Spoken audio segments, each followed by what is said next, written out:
Come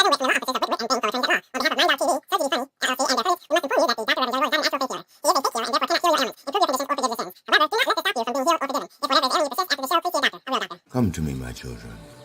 Follow the sound of my voice to receive thy blessings. Unburden yourself. Ow, ow, ow, ow. And welcome to the Church of Last Resort with the Dr. Reverend Jelly Roll. The Church of Last Resort, where your prayers are heard, your sins forgiven, and no matter what you believe, you won't believe this shit. And now, the Irreverent Reverend, the Dr. Reverend Jelly Roll. Good morning, brothers and sisters. This is a beautiful, beautiful Sunday day. The last Sunday before we have to make a decision. Some of us has already made a decision, but it's the last Sunday before we get to make a decision about how we're going to live the rest of the next 4 years. Kinda. I'll talk about that a little bit later. But brothers and sisters, welcome. And this includes our new members. Oh, did I forget to mention, today is November 3rd, 2024. Did I? Well, if I did, let me tell you, that's what it is. And I'll tell you about that date a little bit later also, maybe if I have time. Or if I forget the rest of my sermon and I need to vamp a little bit while I remember, I'll tell you that story too. All right. So new members who may be enjoying us for the first time, or if you're not enjoying us, at least you're here and putting up the numbers. That's what's important. You may be wherever you may be and wherever you want to be. You may not be there, but you're here, and there you are. That's it. Welcome to the Church of Last Resort. I am the Dr. Reverend Jelly Roll, PhD, DDS, ADHD, MCMLIX. People have also called me the Racy Reverend, the Pervert Pastor, the Vile Vulgar Vicar of Vice, the Sexy Shepherd, the Missionary Man, the Dirty Deacon of Doggy Style, the Frisky Friar, the Ass Man Abbot, the Booty Banging Brother, the Handsy High Priest, the Minister of Making Love, the Clergy of Cunning Conversation while Eating Pussy, and that nasty N-word. The point is that I come by many names and by many methods, but I do not come easy. Brothers and sisters, let us begin, as always, in the name of George Carlin, Robin Williams, and Richard Pryor. Can I get a fuck yeah? That's right. Amen. Amen. Now, whoever, there are some people out there who believe that we should tax the churches, and I say fuck that. I say attack the churches. That's what we need to do, is attack them, not just tax them. You know, maybe that's what Martin Luther did. He taxed some notes on the door protesting, but I don't think that's what he means. I'm not sure. Brothers and sisters, before we begin our opening prayers, if in the future you or someone you know is in need of a prayer by me, the Dr. Reverend Jelly Roll, please send your requests for a prayer, healing, forgiveness, or any such request to me at the Dr. Reverend Jelly Roll at gmail.com. And please remember to spell roll with an E on the end. Although the E is silent, you don't hear me saying Dr. Reverend Jelly Rolly or Dr. Reverend Jelly Rolly. No, the E is silent, but it's a placeholder. I need it there. The E is there for everything. That's what it's there for. That's an old Jimmy Casterbunch reference. The Everything Man, the E-Man. That's what they called him. But that's not why I got the E there. I don't, you know how it is with Ellis Island. Even though I've never been through there, I've seen pictures. So, but don't forget to put the E there. Otherwise, some other Jelly Roll who's not a minister, who is not in the business of saving lives, who does not care about you like I do, will wind up with your prayers and they will not get answered. They'll be put on a back shelf. Okay? Unless your prayer is that you give him money for his next single, then he'll answer that one. Now, for our disclaimer. Me. Bread and butter, bread and butter, bread and butter, bread and butter. Now, for our disclaimer. While all prayers are heard, not all prayers are answered when we want them to be. Some loopholes and restrictions may apply. So, if you would, brothers and sisters, please bow your heads unless you are driving your car or your significant other. And if that is the case, just close your eyes gently and let Jesus do the driving while we pray. Okay? So I know it's kind of hard to imagine Jesus driving your car or your significant other, but your significant other may be imagining that. And as long as they get there and you get credit, doesn't really matter how they get there.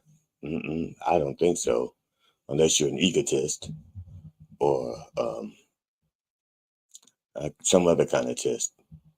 A statistic, that's it. So let us pray. Dear Lord, please bless Brother David Harris. Warriors, come out to play. That's right, that David Harris. David Harris, the actor known for his role as Cochise in the 1979 cult classic, The Warriors, has died. He was 75. Harris died Friday at his home in New York City after a battle with cancer, having accumulated more than 50 unscreened. See, I'm sorry. I misread that. I really misread that. I skipped through all my punctuation like that was all one sentence.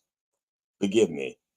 Having accumulated more than 50 on-screen credits since 1976, Harris was most known for portraying the gang member Cochise in The Warriors, about a New York City street gang that ends up in a turf battle when they're framed for the murder of a rival gang leader.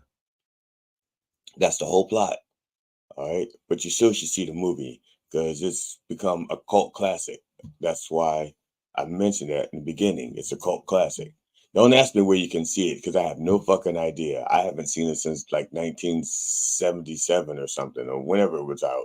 I forgot when it was out, but it was a cult classic. And that was the last time I saw it.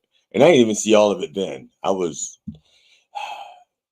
Those are my drug days. And I mean days. It was like 4 days. 4 days of drugs.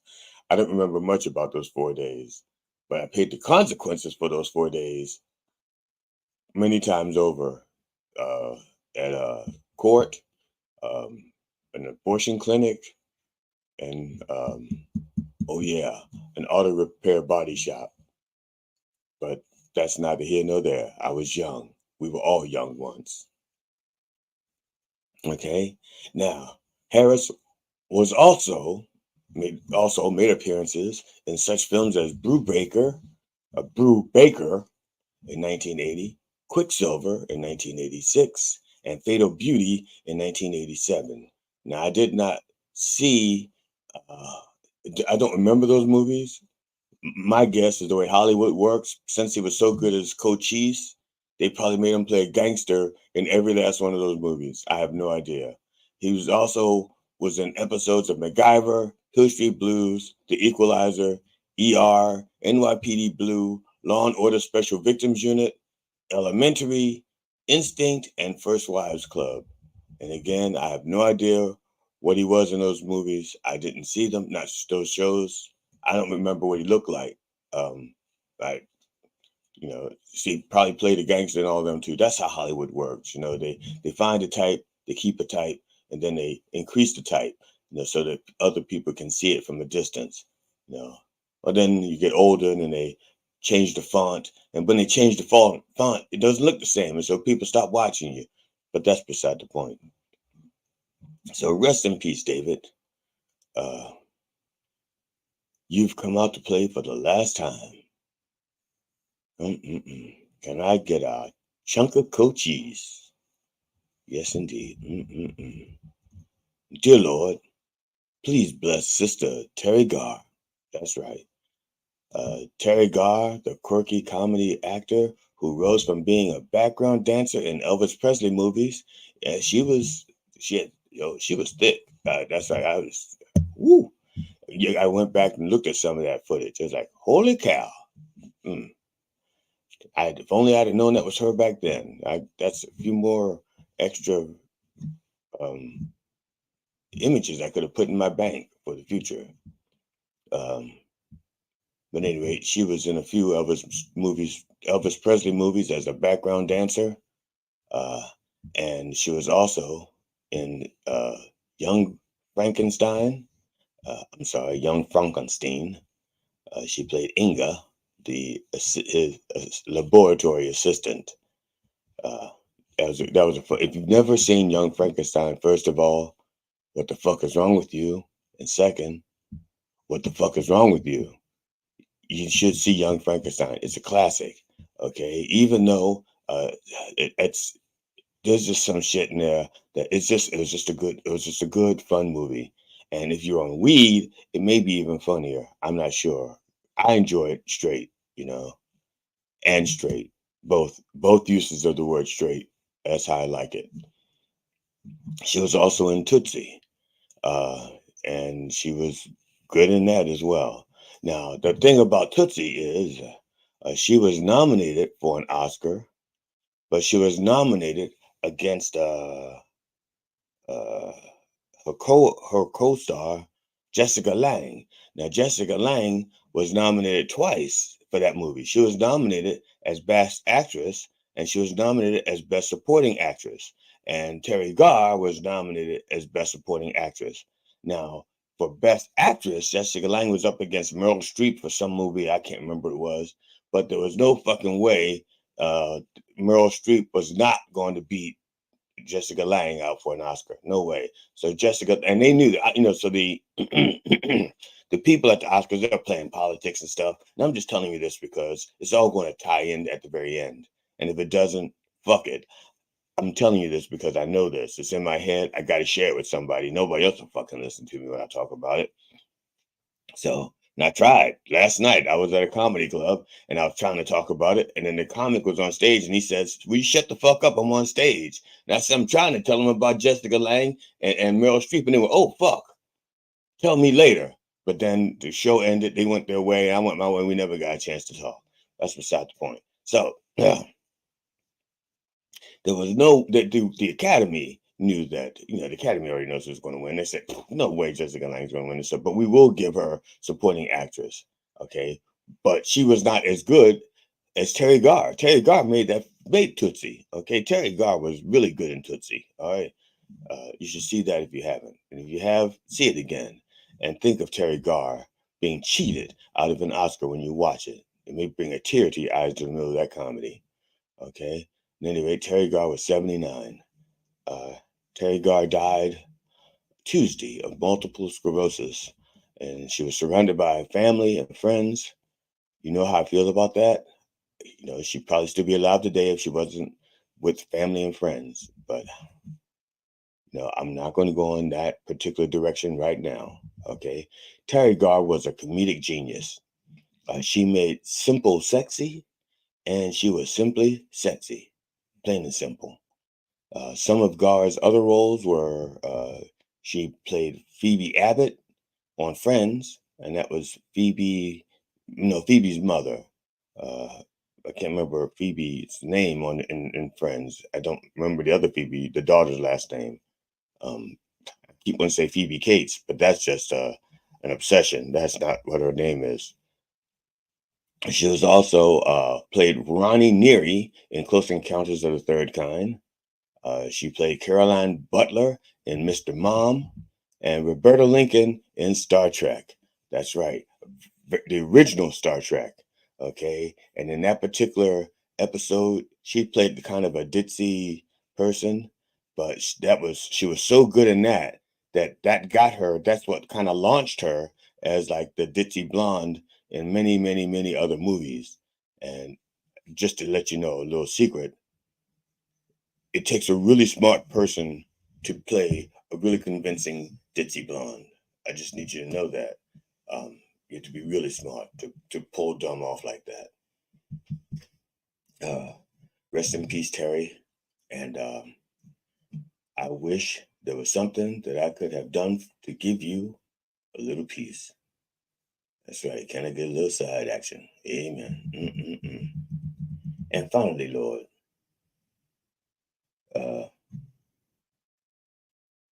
please bless the entire behind-the-scenes staff at Mind Dog TV. They are truly doing your work, helping to spread your word throughout the wordosphere. They could be anywhere today, but they are here with you. That's them there. That's them in the background. All right. They're here, and that ought to count for something. So let us please, Lord, bless them and keep them safe and keep them warm and comfortable, and may they keep their power on, their lights and shit, because all that's important to what we do here. That's right. MindDogTV.com, the place to go to get all of your Church of the Last Resort gear. And I mean gear. I mean shit that I didn't, even gears. I mean, if you have a broken lawnmower or a bike or a car, you could probably get a gear right there at the church, right there at MindDogTV.com. You can probably get a gear with my face on it. So go there and get your gears, all you gearheads. That's right. Now, for a little bump for the Lord, we always pay respect to those who have moved on with and without us. So let's a little bump for the Lord. Amen. That's good stuff. It's better than the shit I had last night. I was drinking some pretty weak shit last night on purpose because I was driving. I was drinking some White Claw seltzer. I'd never had one before. Literally, I was going through the bar thing saying, what can I drink that will fulfill my obligation of the 2-item minimum that you had to at comedy club, that will meet that obligation, yet will not get me pulled over on my fucking way home for intoxication, and also won't fuck up my caloric intake so that my GCM glucose monitor, CGM, constant glucose monitor. Sorry about that. Bladder problems. Doesn't go off in the middle of the comedy show because even though I've had this glucose monitor for like 2 years, maybe 3, I don't know. You can't turn it off. Okay. Otherwise it's not a monitor. So the best you can do is silence it, and vibrate, and its own vibrate. But if the sugar drops too low, it's like, okay, no, all bets are off. We're not vibrating. We're going to go weak, weak, weak, weak, weak, weak, weak, weak. And then you're the center of attention at a comedy show where you're sitting in the front row. And I mean, front row, I mean, like the comedian is like 3 feet from your feet. That's how close they are. Maybe 3 to 6 feet. Okay. And sometimes they're like right in your face. But that's by design. That they did it on purpose, because they're looking at you and they're talking to you and they bend over like this and go blah blah blah blah blah blah blah blah blah. See, the black guys laughing. See, they do that a fucking lot. So now, I don't know if I've done this, and if I did, forgive me. You can never do this too many times. But in the name of George Carlin, Robin Williams, and Richard Pryor, can I get a fuck? Yeah, y'all. Fuck yeah! Fuck yeah! Fuck yeah! That's right. Now, we want to welcome people. The people who everybody just welcome. Today's a very special day. It's the Sunday before Election Day. It's the last weekend before Election Day. And a lot of people are stressed out there. I mean, they're fucking stressed to the point where they're drinking more than they would be drinking, or they're drugging more than they would be drugging, or they're fucking more than they would be fucking. We know whatever they do for stress. And some of them are doing all of it, because it's a very, very stressful time, because we're about to make a very important decision. And according to the sermon today, can we live with your decision? That's what it's all about. But it's not just about the election, it's about life in general.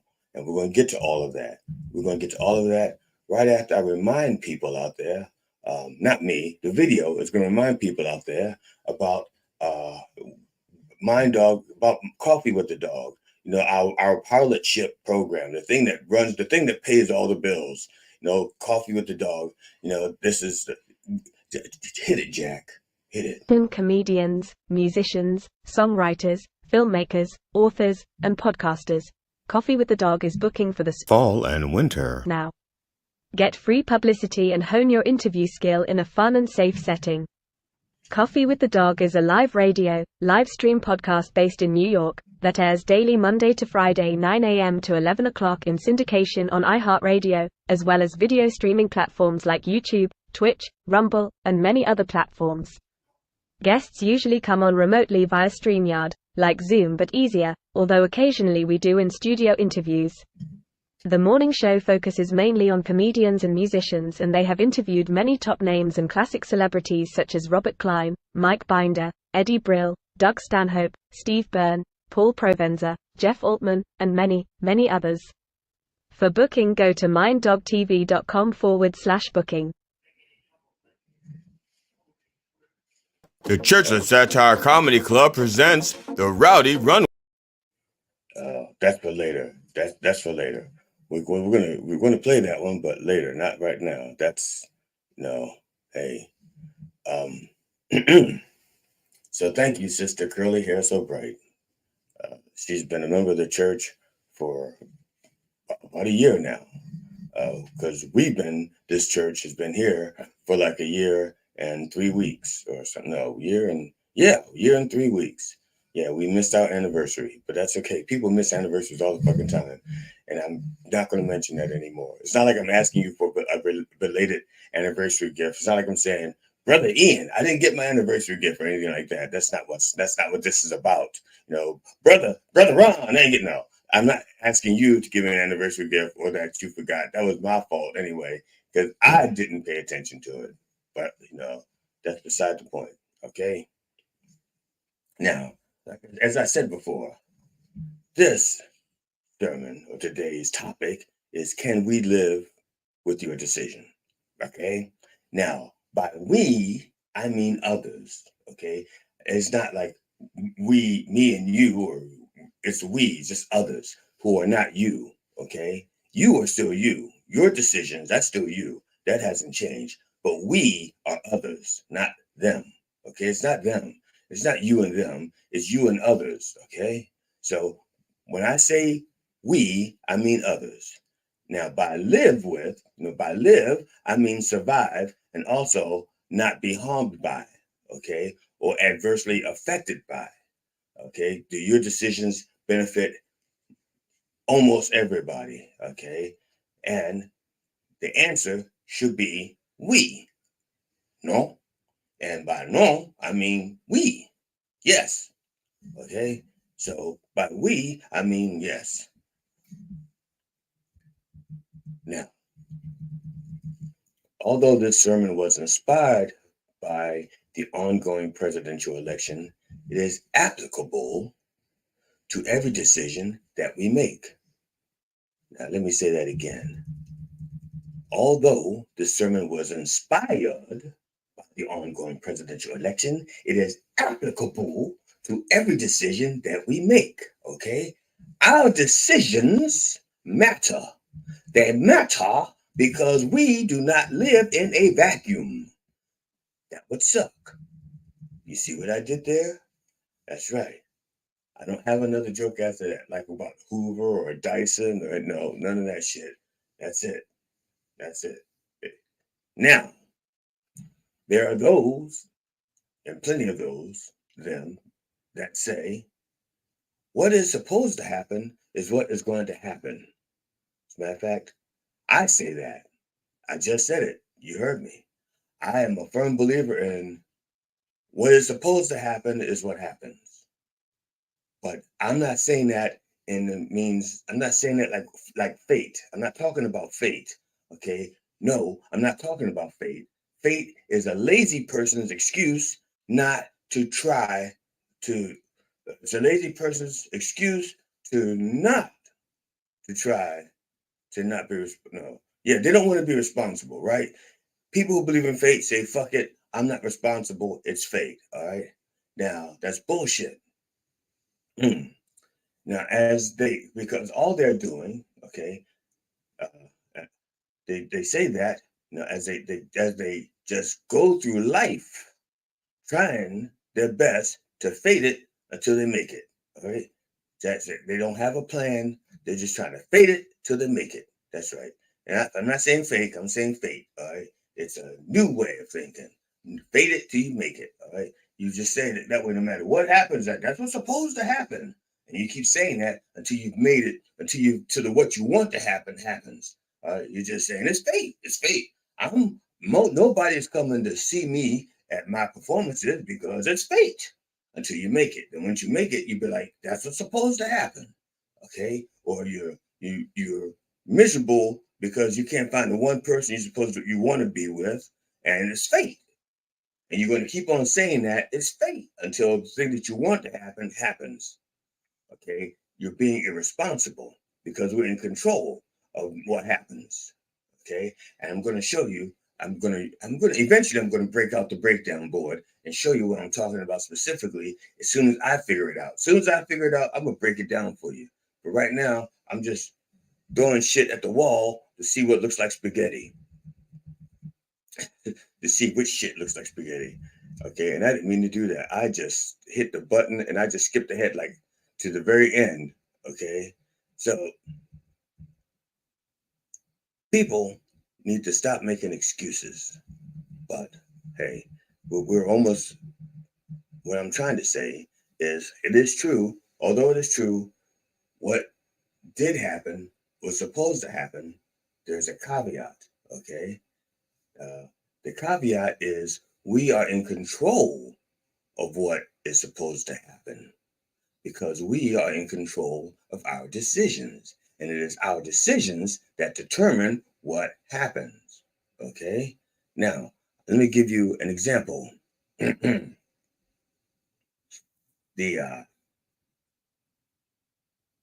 I got you.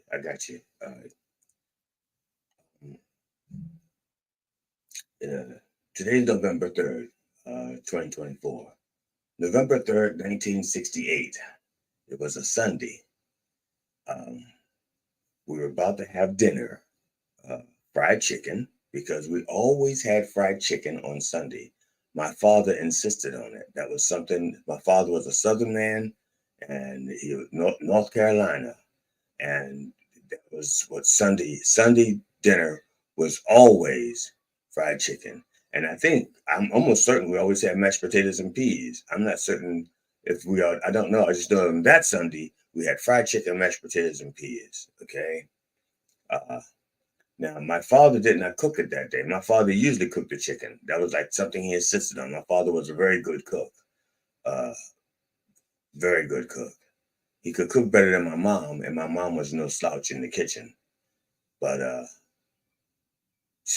that Sunday, he did not make the dinner. My mother made the dinner.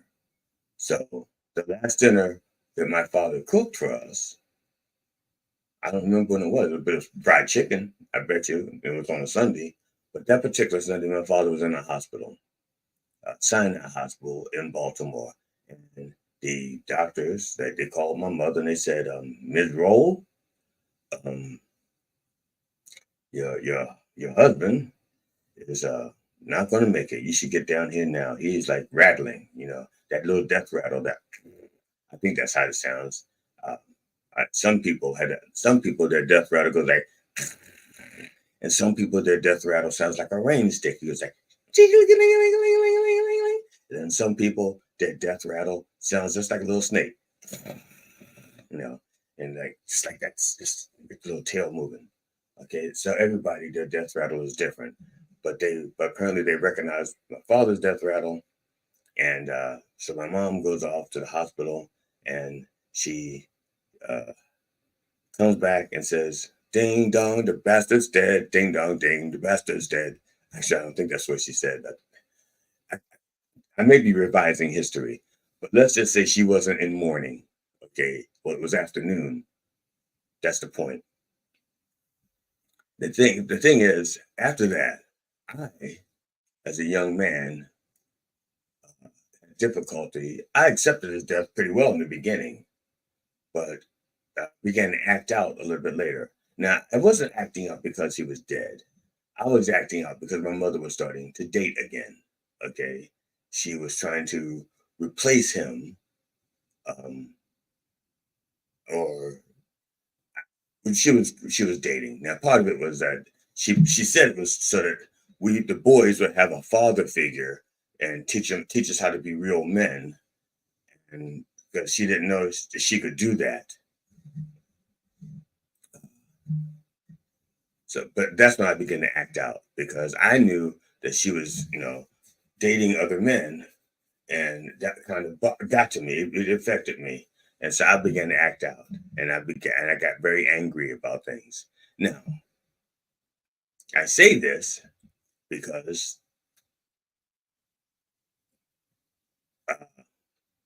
had I not decided to be angry,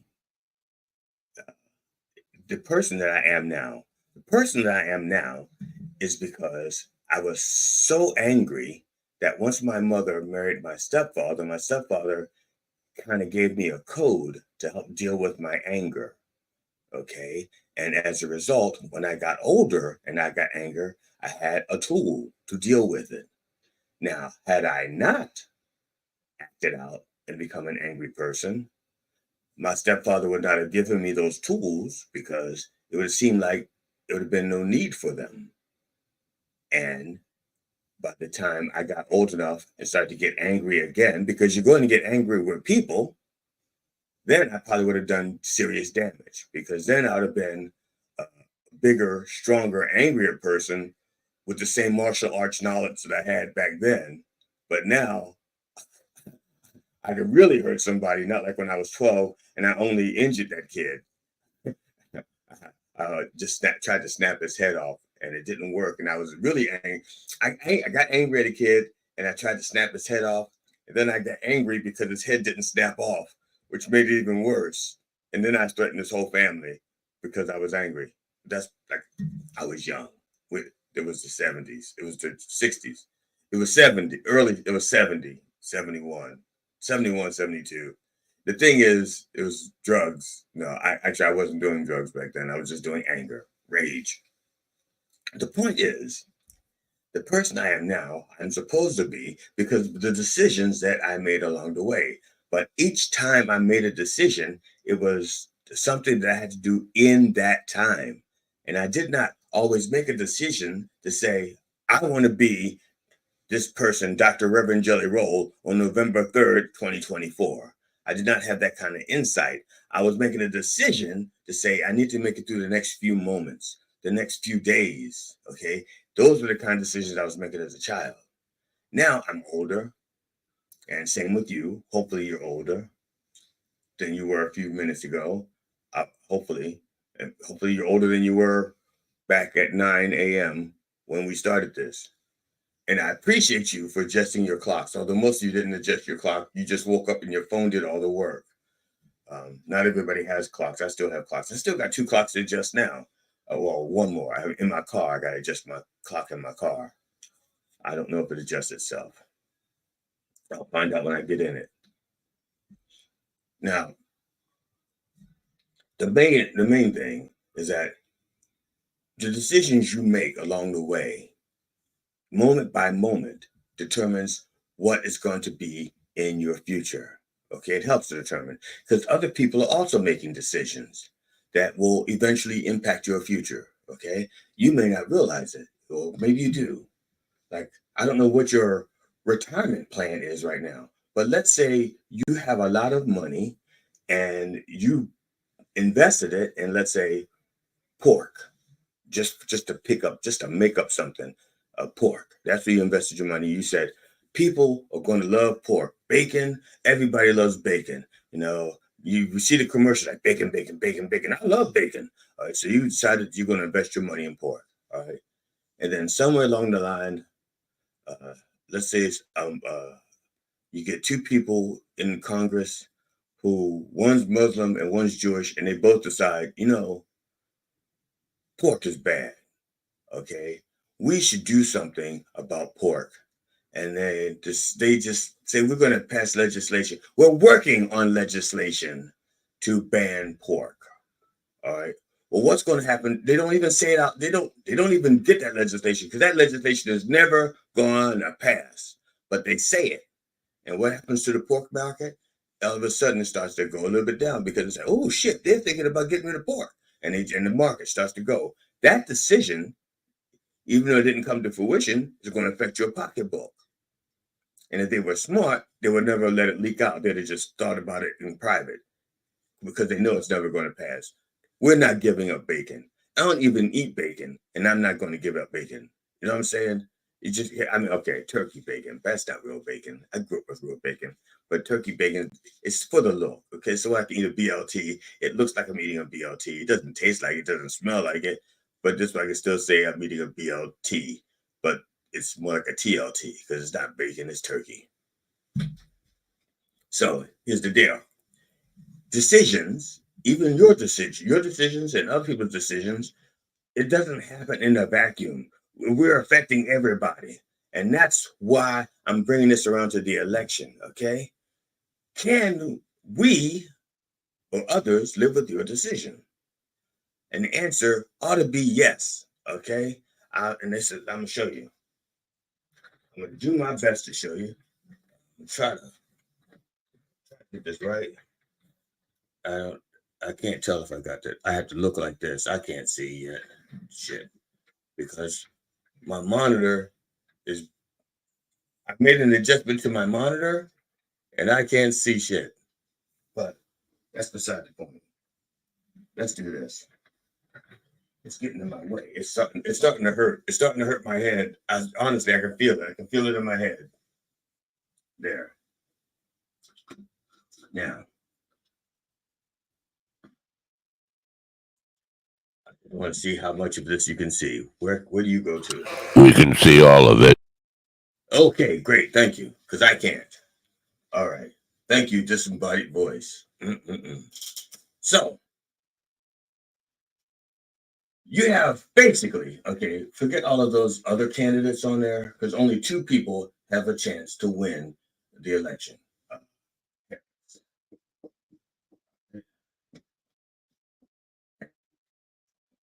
Those are the only 2 that could possibly win. I mean, mathematically. Sure, you know something? If everybody lost their fucking mind and decided to vote for Jill Stein, she could wind up, but it's not going to happen, okay? It's going to be one of these 2 people, all right? One of these 2 people. Now, let's just take, for example, one particular issue. Let's just say the way the 2 people here are looking at abortion or choice, okay? Harris is pro-choice, all right? Trump is anti-choice. Don't be fooled by that pro-life shit, because if you dig deep, it's not pro-life. Otherwise, women wouldn't be dying because of the other choice they made. Now, here's the deal. If you are pro-choice, if that becomes the law of the land, pro-choice, all right, if you want to have an abortion, you can. If you do not want to have an abortion, you don't have to. See, this decision is not going to impact these people who do not want one, all right, because they can still not get one. If you choose this, okay, the people who don't want an abortion, well, guess what? They weren't going to get one anyway. But the people who want one or need one, guess what? They cannot. All right? And some of those people are going to die. Some of those people have already died. So this decision has negatively impacted those people. We don't even have a real number, but this decision allows both people who agree and disagree to have what they need. And that's what I'm saying. Can we live with your decision? All right. So another thing. All right.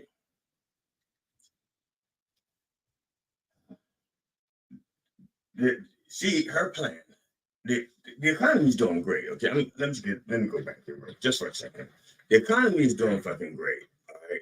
Now there's always going to be poor people. All right. Unless, and even if we lived in a perfect society, there's still going to be poor people. People who, for whatever reason, decide that they don't want to be a part of that society, and then they're not poor by their standards; they're poor by ours. They're always going to be poor people. So when we say the economy is doing great, and somebody goes, "Well, I'm not doing great," there's always going to be someone not doing great. I'm talking about as a whole, the aggregate.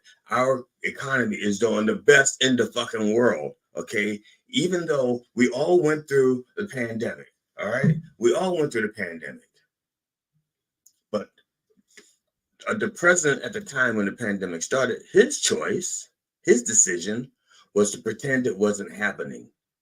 And about 1 million people in this country couldn't live with that decision. They died. See? Had he taken it seriously, had he chosen to take it seriously, yeah, people still would have died. But you know what the estimate was before? Before he decided not to do anything, the estimate was that maybe 350 to 400,000 people might die until we got it under control. Okay, so more than double the people died that didn't have to. An extra 600,000 people died who didn't have to die. Some of those are probably your friends and family. I know some of them were my friends and family. But that decision was something that others could not live with. And that's what I'm talking about when I say decisions that we make. Can others live with it? Now, I mean, it boils down. Also, it gotta be something very simple. It doesn't always have to be this big. It just happens to be this big because the election is this big. It could be this small, like drunk driving. Okay, and I don't want to give you a lecture about driving drunk. I used to do it, and I stopped doing it. And not because I killed anybody. It was because I got the bejesus scared out of me by my own cat. I made it home safely, and I was so fucked up, I passed out in my car in my parking lot. Okay. But not my parking space. Somebody was in my parking space. I didn't see them, and I tried to move them out of my parking space involuntarily with my car. I just tried to back in, and there was a big ass white van. I don't even know how I missed it, but I did. A big white work van was in my assigned parking spot, and I backed right into it. And then I pulled beside them, and my cat walked on my car because it was waiting to get in the house. It was like 2:30 in the morning, maybe 3. And my cat starts walking across the roof of my car, scared the shit out of me. My heart's palpitating. I'm like, what the fuck is that on my car? And then he looks down and his head pops down in front of the windshield and he goes, yeah. Scared the living shit out of me. That was literally the last time I drove and drank and drove, got drunk and drived. Drove and DUI'd. That was the last time I DUI'd or DWI'd. That was it. I never killed anybody. And that fender bender was so small that apparently I was driving all of 1 mile an hour when I backed in. He couldn't see, they never saw the damage to their vehicle. I couldn't tell them there was no damage to my vehicle. Nobody died. But it was just, I thought ahead, like how lucky I was that I made it home. And that was it. No more. But I'm not lecturing people. Like, I'm not trying to lecture you. I'm just saying if that was a decision, I could still be doing it today. And who knows, I could still be lucky. But I can tell you now, I've had other accidents sober. But they would have been worse if fuck that. I don't want to talk about it anymore because I'm starting to feel guilty about someone else's accident that had nothing to do with me. And also it's going to make it sound like even though I was sober, I hit an accident. And I did have accidents, but none of them were my fault. Not one of them. Every time I was hit and collided with, and every time I had usually I had like a brief second where I could have done something slightly different to make the accident a little bit less. That's beside the point. The thing is, every decision we make affects our life and someone else's life. Now, if you're having sex and you decide, let's say, not to use protection and they're not using protection, And you say, how's that affecting someone else? I got one. I got it right here somewhere. Shit. Maybe I don't. Here it is. They get pregnant. Let's say they get pregnant. Now, even though it's yours and theirs, the baby, or not yet the baby, the fetus, if it's carried to term, do you have enough money to raise it and feed it? Let's say you do. Okay, you're going to get vaccinations, you're going to send it to school. Maybe you have to get vaccinated, sent to school, whatever. That child, just the existence of that child, they're sucking up somebody else's air right there. And it's not your fault. Child needs to breathe. If you have a baby, just know the fact they're going to have to breathe. All right. But let's say you're a smoker. If you smoke in the house of that kid, now your chances are that kid can develop, one, an addiction to cigarettes, two, some kind of asthma, emphysema, some kind of breathing disease, because you decided to keep smoking even though you brought another life in the house.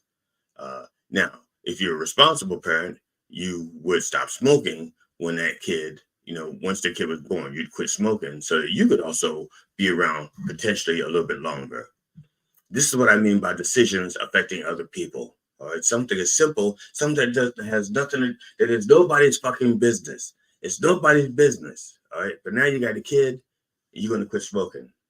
You quit smoking, the guy down the street who sells you your cigarettes, your 4 packs a week or 5 packs a week, he's going to lose revenue because you had that kid there. You're not buying his cigarettes. You're not going to that drugstore to buy his cigarettes. Instead, you're going to the supermarket to buy baby formula. All right. You're still spending money, but it's impacted. He's losing what? Now, well, let's put today, cigarettes are what, $10 a carton? And you quit smoking your 4 packs a week, or whatever it is, 4 cartons a week, whatever it is you're smoking, they're losing that money. Okay, that's what I'm talking about. Now, it's mundane. It's mundane. But the point is, your decision is impacting other people, not the fact that they're losing money. Forget that. I don't care if they're losing money. Fuck them. Okay, I'm talking about your decisions. That's an example. You're now taking that money because you can't spend that money twice. You can't spend that money on cigarettes and on food for the baby and on diapers for the baby. Okay. Now, true, if you get your diapers and baby food at the same place you get your cigarettes, he's not losing any money. It's just being a different source of revenue. The only difference is that cigarettes have an added tax on them. Okay, that's why they're so fucking. Another reason they're so fucking expensive. They got all these extra taxes that go to extra things like the Department of Health and the Department of Tobacco and the Tobacco. I don't know. I don't even know where that money goes, but it goes to other places. They're losing that money because now you quit smoking and there's no added federal tax on diapers and baby food. All right. That's what I'm saying about decisions you make. It impacts other things. And I don't want you to get to the point where you're thinking all the fucking time, how's this going to impact other people? It would be nice. It would be nice. I come from a school of thought where I was a reverend. When I was in reverend school, I should say, one of the philosophies that I developed was my behavior. I should act in a way that if my behavior became universal law, right, act as if my behavior were universal law. That was it. So whatever I did, I had to think about how what I did impacted other people and make sure I was doing no harm. Doctors, most doctors take an oath to do no harm. No, that's not a good example. That's not a good example because I know too many fucking quacks. Take that example back. Fuck doctors. No, not all doctors. Some of them are good. It's like lawyers. Some lawyers are good. Well, no lawyer is good. They're just some are less evil than others. That's beside the point. I'm sorry. I didn't mean to talk about lawyers. It's going to upset me. And I'm upset enough. Mainly because I'm worried about the election, because of decisions people are making. Now, thank you, Brother Ian. I appreciate people giving it up for me. I don't know what they're giving up. If you're talking about the money and the collection plate, give it up for the Reverend. Please do. Please do. If you're talking about, if you're a young lady and you want to give it up for the Reverend, just make sure my wife don't find out, because I'm just saying she'll kick your ass, not me. And that's not what I would do to your ass. Kicking, no, that's not what I would do to it. I think tear it up, but she would tear you a new one. So you got to be, down low. Don't, figuratively and literally, down. So never mind. That's not the point. The point is, yes, I agree. Give it up for the Reverend. Amen. Amen. Now, brothers and sisters. Now, I one last thing. Okay. I'm encouraging everybody to vote. I want everybody to vote. I want you all to vote your conscience, but I want you to be aware of what your decision means to other people and not just yourself. All right. That it's because we do not live in a fucking bubble. If you vote for someone who does not give a shit about the environment, okay, it's not like the air is going to be, dirty over red states because they want to get rid of the EPA, but the blue states are going to have clean air because we believe in the environment, or we want to help the environment. That's not what happens. If you put somebody in office who doesn't give a shit about the EPA, we all going to have dirty air.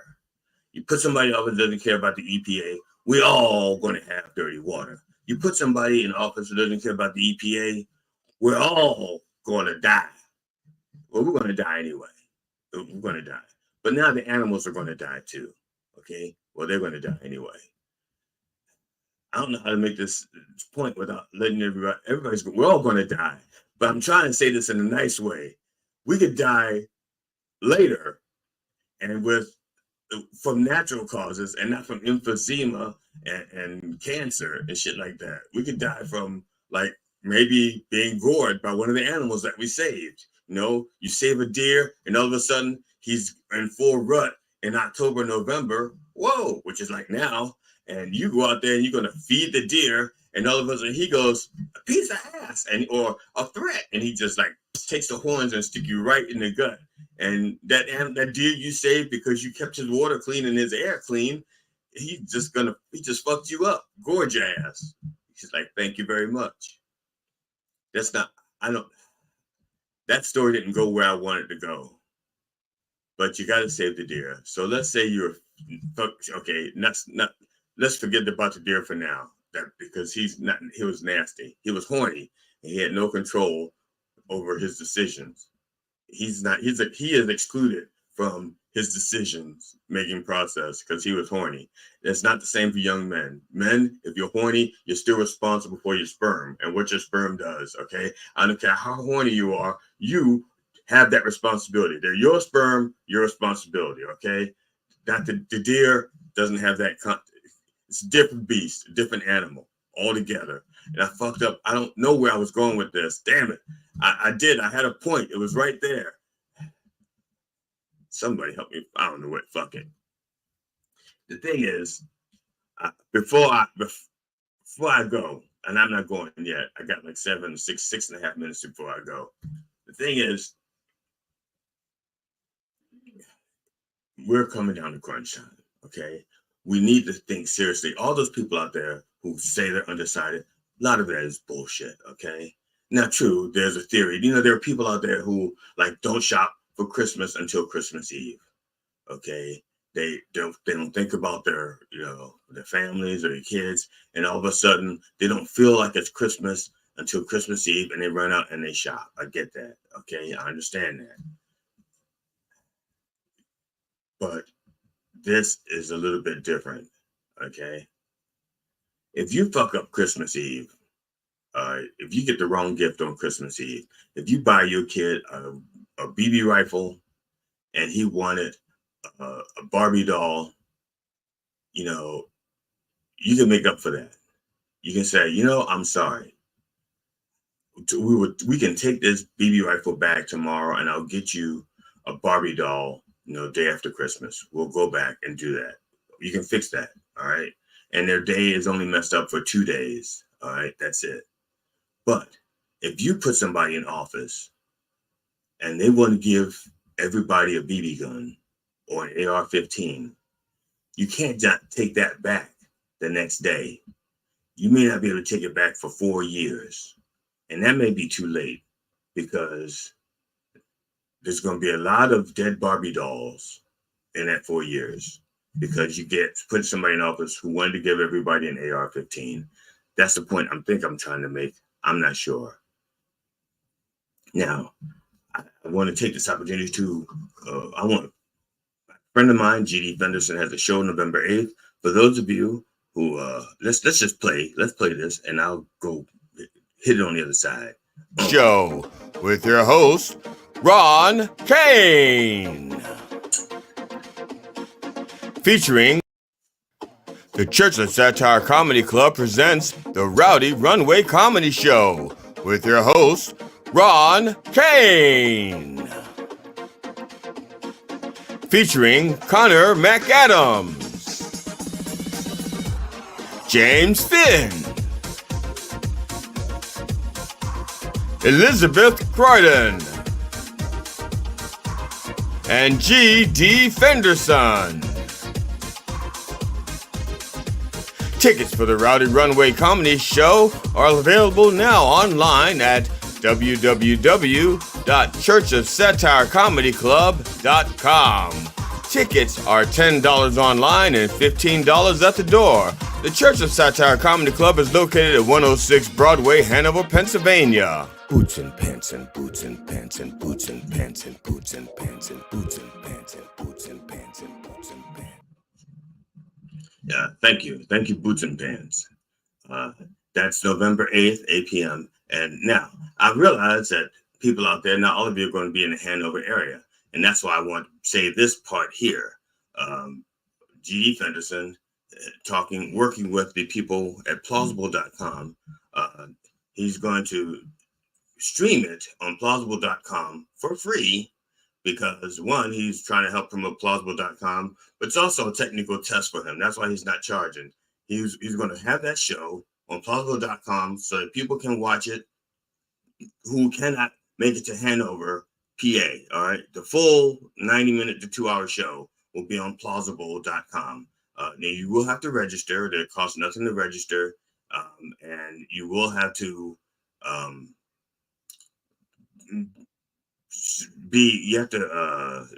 select G.D. Fenderson. They have like 100 comics on there. A lot of comics at plausible.com, a lot of them.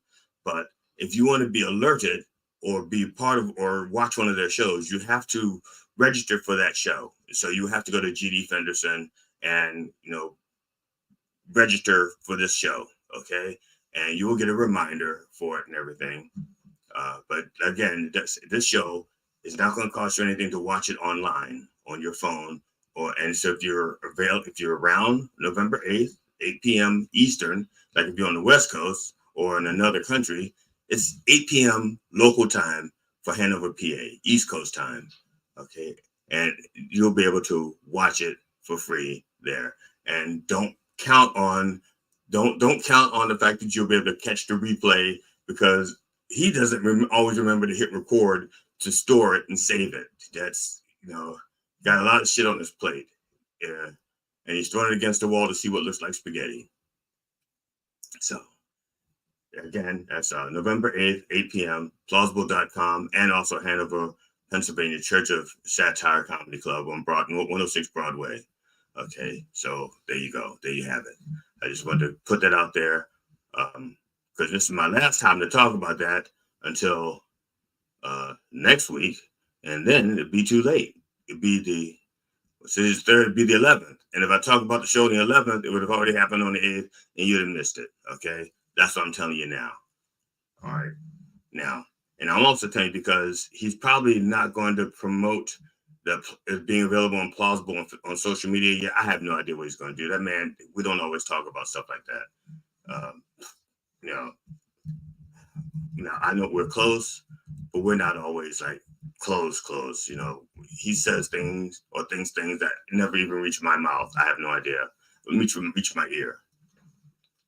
So please vote. I want everybody to vote. I'm not going to tell you how to vote.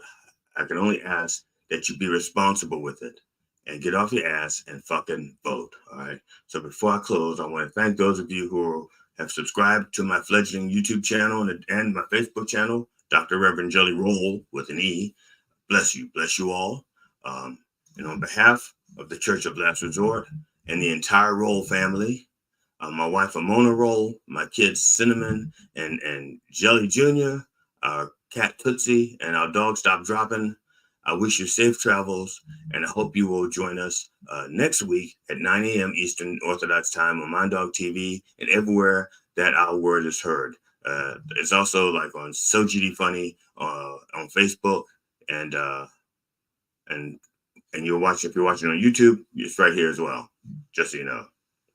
So thank you all for being here. I appreciate you. I know there's other things you could be doing with your morning, but I'm glad you're here.